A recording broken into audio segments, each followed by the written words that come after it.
Hello guys, good morning. कैसे हो आप सब? आपका एक बार फिर से स्वागत है आपके अपने चैनल आई विल पर, जिसमें कि हम कर रहे थे हिस्ट्री के प्रीवियस ईयर क्वेश्चन की सीरीज। और हमने एंशियंट, मेडिवल, मॉडर्न और इंडियन नेशनल मूवमेंट के जितने भी क्वेश्चन हैं वो सारे कंप्लीट कर दिए हैं। केवल और केवल बचे थे 2021 के हिस्ट्री के क्वेश्चंस। ठीक है, तो आज हम आ जाते हैं अपने 21 के हिस्ट्री के क्वेश्चन पर। अगर आपको इनकी पीडीएफ चाहिए तो आप हमारे टेलीग्राम चैनल को ज्वाइन कर सकते हो।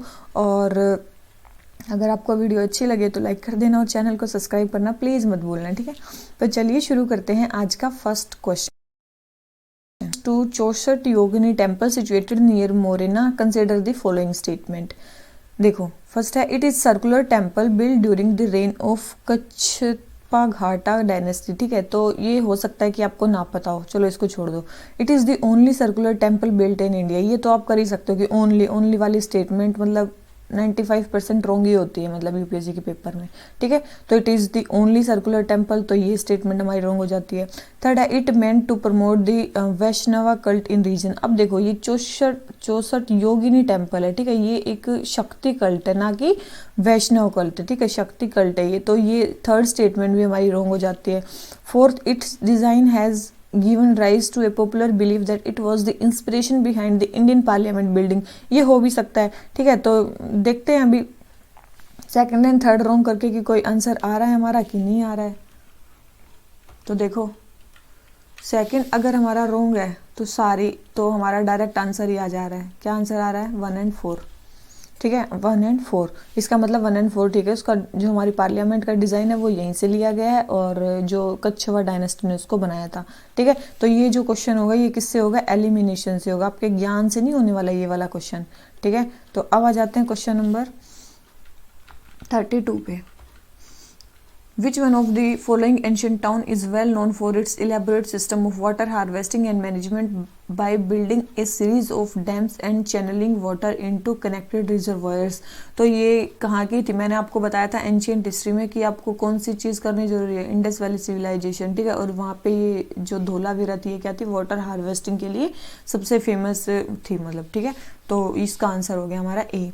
अब आ जाते हैं क्वेश्चन नंबर 33 पे।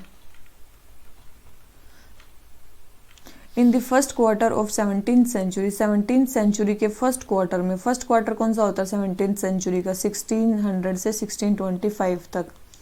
ठीक है, विच of the following were the factories of English east India company. English east India company की जो कंपनीज थी या फैक्ट्रीज थी वो कहाँ कहाँ पे लोकेटेड थी?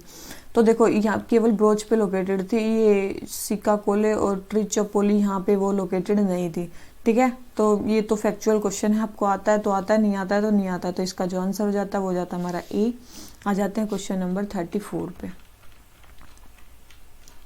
बोलता है question number 34, from the decline of Guptas, Gupta के डिक्लाइन से until the rise of Harshavardhana, Harshavardhana के राइज तक, in the early 7th century में which of the following kingdoms for holding power in northern India. Northern India में कौन से जो किंगडम्स है वो पावर को होल्ड कर रहे थे। ठीक है, तो अब एक चीज देखो, उस टाइम पे जो गुप्ता थे वो क्या कर रहे थे? डिक्लाइन कर रहे थे। इसका मतलब कहीं ना कहीं तो वीक गुप्ताज जो है वो पावर में होंगे ही। ठीक है, तो गुप्ताज ऑफ मगधा हो गया। ठीक है, अब देखो जो परमार्स थे ना वो 9th सेंचुरी के बाद आते हैं। ठीक है, 9th सेंचुरी के बाद आते हैं, तो ये तो इसमें नहीं होंगे क्योंकि ये बीच वाले पेड़ में नहीं आते हैं। मतलब 1 होगा किसी स्टेटमेंट में, 2 नहीं होगा। तो अब देखो, किसी स्टेटमेंट में 1 तो होगा लेकिन 2 नहीं होगा, 2 नहीं होना चाहिए। ठीक है, तो बस हो गया, हमारा डायरेक्ट आंसर आ गया ए।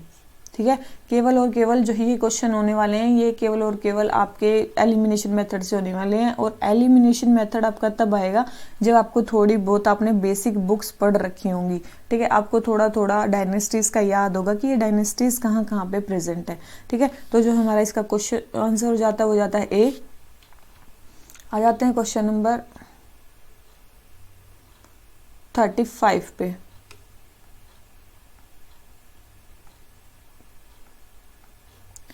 35 क्या बोलता है? According to Portuguese writer Nuniz के according the women in Vijayanagar empire were expert in which of the following area. जो वुमेन थी वो किस चीज़ में एक्सपर्ट थी? याद रखना, वो हर चीज़ में एक्सपर्ट थी।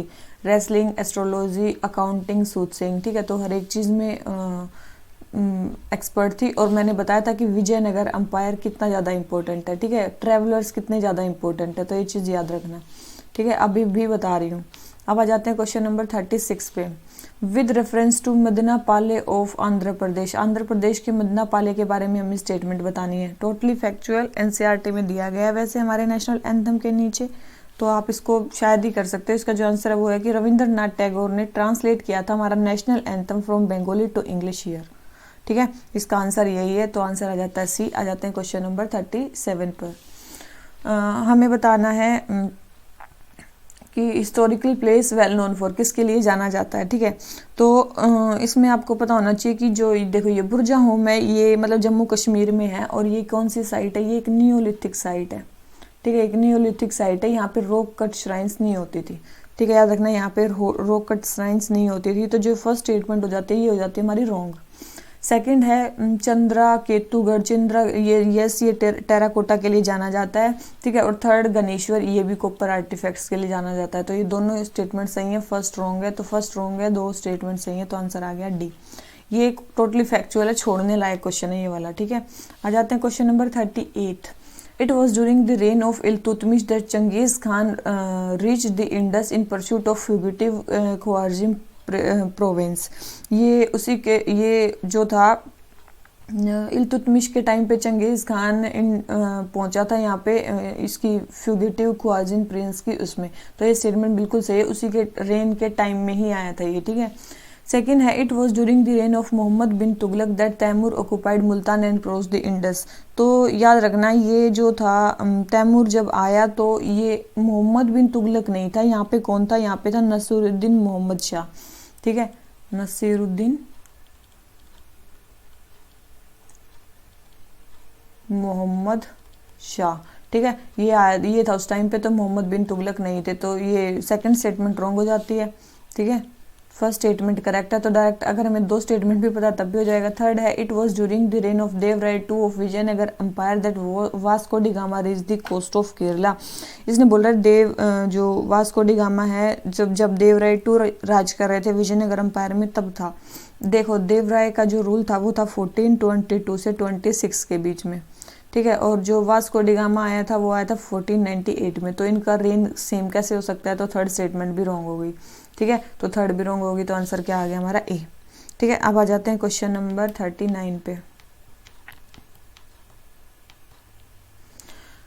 39 Saint Francis Xavier was one of the founding member of Jesus order. ये कोई बनाया गया था उस टाइम पे, इसलिए ये पूछा गया है। ठीक है, तो ये स्टेटमेंट सही है। Saint Francis Xavier died in Goa and a church is dedicated to him there.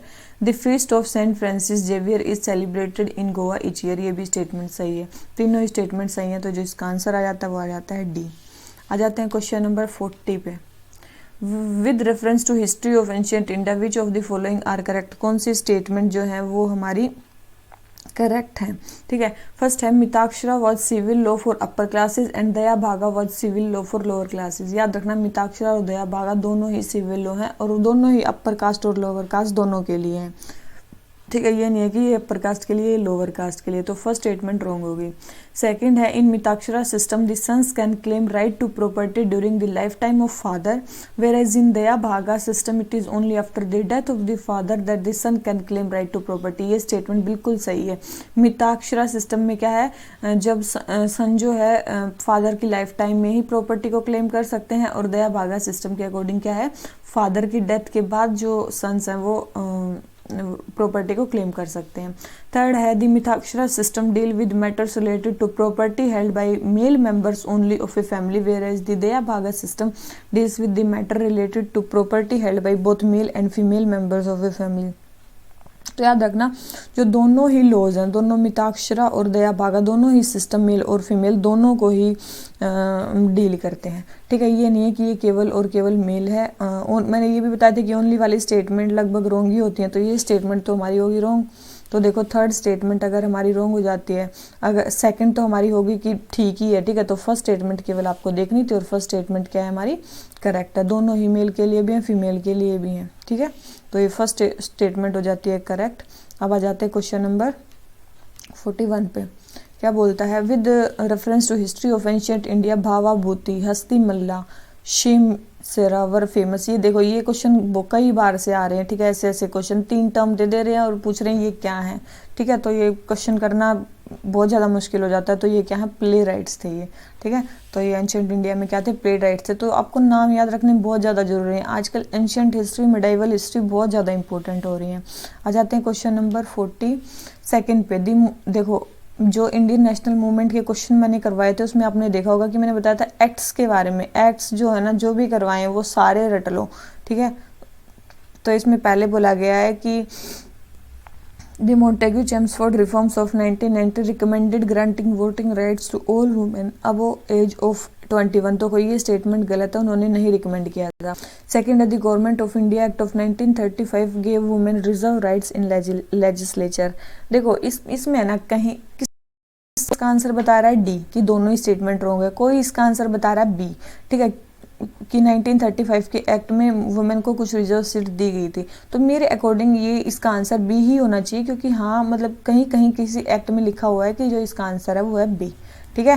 लेकिन असली आंसर तो तभी पता चलेगा जो यूपीएससी के आंसर की आएगी, ठीक है। तो अभी के लिए हम इसका जो आंसर है वो बी ही लगाएंगे, क्योंकि मोस्ट प्रोबेबल जो आंसर है वो तो बी ही है, क्योंकि कई जगह पे ये लिखा हुआ है कि यहाँ पे दिया गया था, ठीक है। एक बार आप भी कमेंट सेक्शन में बताना कि इसका जो आंसर है वो क्या होगा। अब आ जाते हैं क्वेश्चन नंबर 43 पे।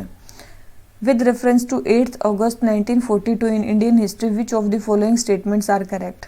The quit India resolution was adopted by all India Congress. देखो 8 अगस्त 1942 में क्या हुआ था, क्विट इंडिया, तो यही था सबसे पहले। The quit India resolution was adopted by all India Congress committee, ठीक है। तो ये तो हो गया हमारा।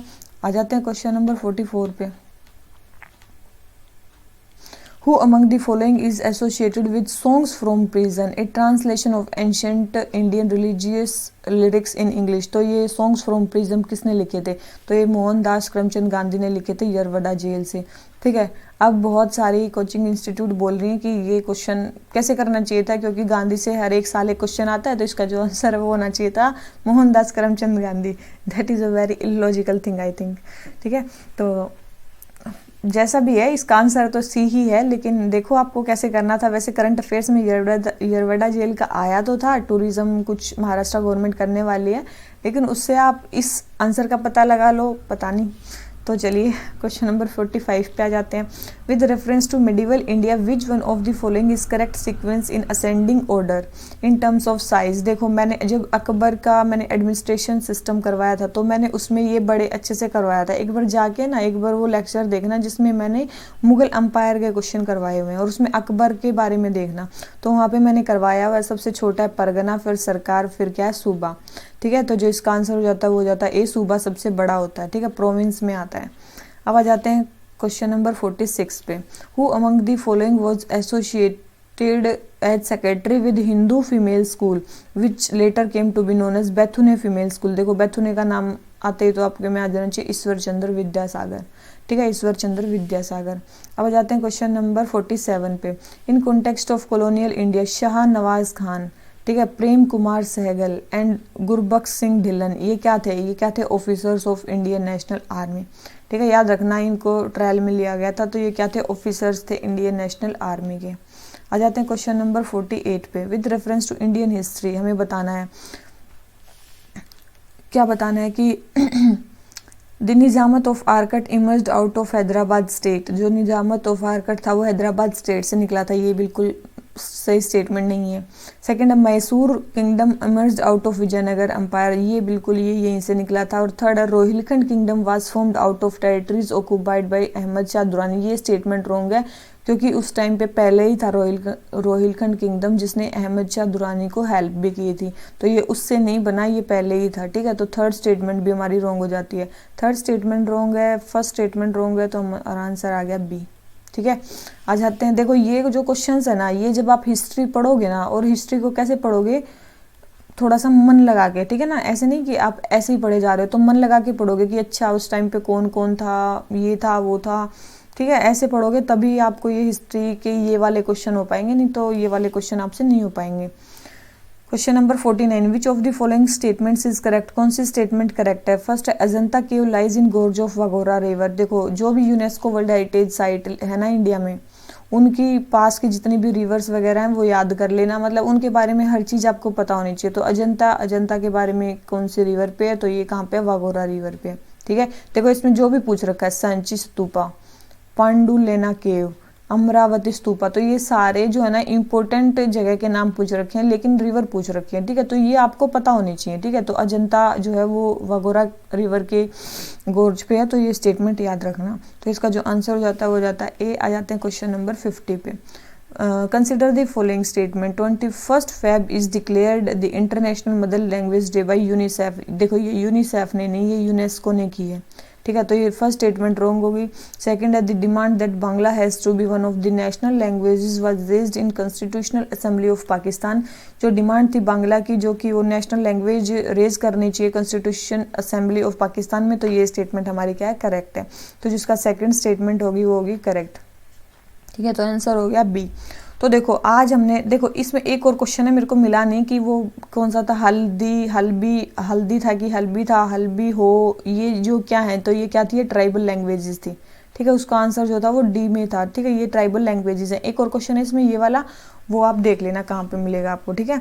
तो ये जो हल्बी हो जो भी था, एक क्वेश्चन था उसमें भी 3 टर्म्स दे रखी थी और वो पूछ रखा था कि वो क्या है, तो वो क्या थी, ट्राइबल लैंग्वेजेस थी, ठीक है। तो आज के हमारे जितने भी 2021 में हिस्ट्री के क्वेश्चन आए हैं वो हो जाते हैं कंप्लीट, ठीक है। तो इससे देखो आपको 2-3 चीज़ें इससे आपको पता चलनी चाहिए। क्या इसको पता चलनी चाहिए, देखो आपको एंशियंट में है ना, सबसे पहले आप एंशियंट में इंडस वैली सिविलाइजेशन मैं पहले भी बता चुकी हूँ, ठीक है। Vedic civilization, time scale of various dynasties, ठीक है। उसके बाद आप बुद्धिज़्म, जैनिज़्म, ठीक है। इस विजयनगर, ठीक है, विजयनगर एम्पायर बहुत ज़्यादा इंपॉर्टेंट है, ठीक है। उसके बाद अगर आप आ जाओ दिल्ली सल्तनत पे, ठीक है, दिल्ली सल्तनत सारी ही इंपॉर्टेंट है, ठीक है। उस टाइम पे क्या क्या हो रहा था, सारी चीज़ें इंपॉर्टेंट है। Mohammad bin Tughlaq, Firoz Shah Tughlaq, Lodhi dynasty, Iltutmish, slave dynasty, तो सारे ही इंपॉर्टेंट है, ठीक है। फिर आ जाता है हमारा मुगल एम्पायर, और मुगल एम्पायर में तो सारे ही इंपॉर्टेंट है, ठीक है। जैसे कि अकबर हो गया, जहांगीर हो गया, ठीक है, ये ज़्यादा इंपॉर्टेंट है। शाहजहाँ हो गए, ये ज़्यादा इंपॉर्टेंट है, ठीक है। इनके टाइम पे कौन से जहांगीर के टाइम पे कौन से ट्रैवलर्स आए हैं, किसने किसके बारे में लिखा है, ठीक है। इनका एडमिनिस्ट्रेशन कैसा था, ठीक है। इन राइटर्स इस टाइम पे कौन कौन से थे, और उस टाइम पे हाँ एक भक्ति मूवमेंट इस टाइम पे very very very very important, ठीक है। भक्ति मूवमेंट इस टाइम पे, भक्ति मूवमेंट कि किस राजा के टाइम पे कौन सा भक्त था, ठीक है। ये चीज़ ना कहीं पेज निकालो, कहीं पे लिख लो, ठीक है। फिर फॉरेन ट्रैवलर्स आप देख लो कि कौन किसके टाइम पे आया है, ठीक है, कौन कहाँ से आया है, ठीक है। वहाँ पे कभी पता चले लिख दें सारे और कंट्री का नाम ही लिख दें, ठीक है। फिर आप अगर मॉडर्न में आओगे, मॉडर्न में आपको मेन चीज़ है वॉइस रॉय, किस वॉइस रॉय ने क्या किया है, ठीक है। एक्ट्स, किस एक्ट में क्या हुआ है, ठीक है। उसके बाद किस ईयर में क्या हुआ है, उसके बाद किस मतलब जो फेमस जो पर्सनैलिटीज़ हैं उन्होंने कौन सी बुक्स लिखी हुई हैं, ठीक है। बहुत ही नीचे से जाके पूछ रहे हैं अब की बार तो, ठीक है। कोई कौन सी ऑर्गेनाइजेशन है, उनके फाउंडर कौन है, ठीक है। इंडियन नेशनल मूवमेंट सारा ही इम्पोर्टेंट है। और इंडियन नेशनल मूवमेंट में ना देखो, एक तो जो एक्ट्स हैं वो इम्पोर्टेंट है, दूसरी चीज़ क्या इम्पोर्टेंट है मैंने बता दी, ऑर्गेनाइजेशन। एक 1940 के बाद का जो पीरियड है ना वो बहुत ज़्यादा इंपॉर्टेंट है। 1940 के बाद का पीरियड छोड़ के मत जाना, ठीक है। 1940 के बाद के पीरियड से एक क्वेश्चन तो हमेशा आता ही है। और एक आप पकड़ लो, जैसे कि वो कोचिंग इंस्टीट्यूट बोले कि गांधी से क्वेश्चन आता है, ठीक है। तो आपको मैं बिल्कुल सलाह नहीं दूंगी कि कोई क्वेश्चन में अगर गांधी आप आंसर में ना लगा रहे हो, ऑप्शन में दिया हुआ हो तो गांधी लगा देना, वेरी रॉन्ग स्ट्रेटेजी। लेकिन हाँ फिर भी आप सोच सकते हो इस चीज़ के बारे में, ठीक है। तो ये हो सकता है हमारा, ये देखो ये सारी चीज़ें ना मोस्ट इम्पोर्टेंट है, ये आप करना मत भूलना, ठीक है। ये सारी चीज़ें होंगी। और इसके बाद जो हमारा शुरू होगा वो होगा हमारा टेस्ट सीरीज़, ठीक है। टेस्ट सीरीज़ टोटल 5 टेस्ट होंगे, मतलब टोटल 10 लेक्चर्स आएंगे, ठीक है, हिस्ट्री के, जिसमें एंशियंट, मिडिवल, मॉडर्न और आर्ट एंड कल्चर जो भी है वो सारी चीज़ें उसमें कवर कर दी जाएंगी। इस लेक्चर के साथ देखो आपने अब तक देख ही लिया है तो प्लीज़ वीडियो को लाइक कर देना और चैनल को सब्सक्राइब करना मत भूलना, ठीक है। क्योंकि आप जब सब्सक्राइब करते हो ना उसी से हमारे को मोटिवेशन मिलता है कि चलो यार, मतलब चलो बनाते हैं, कुछ नया करते हैं, ठीक है। तो चलिए आज के लेक्चर को इसी नोट पे ख़त्म करते हैं। Thank you very much, bye bye.